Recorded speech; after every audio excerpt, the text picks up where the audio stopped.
की जरूरत नहीं, सिर्फ जीजा जी आपका और दीदी जी का हमें आशीर्वाद ही चाहिए। अरे राम भले,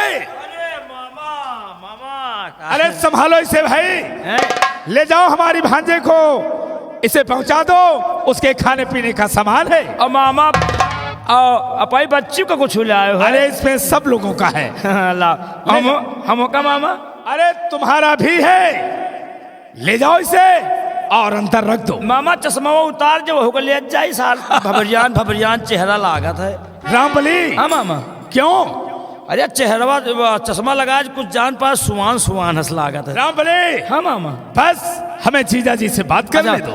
जाइए कुछ नाश्ता वास्ता व्यवस्था जाओ जाओ, तुम नाश्ता और खाने का इंतजाम। और मामा तो हुआ कुछ पातर है, यहाँ खूब मोटान है सबकी।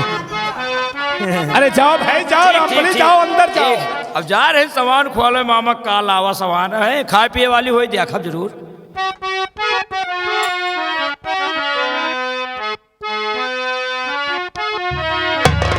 अरे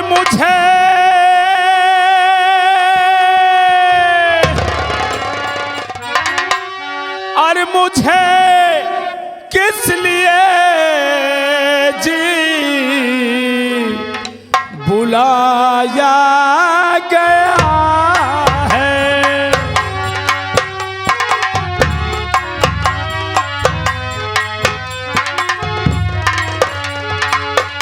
मुझे किस लिए जी बुलाया गया है,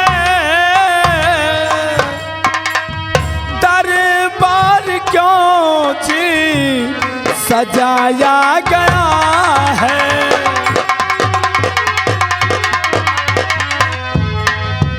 और दरबार क्यों जी सजाया गया है।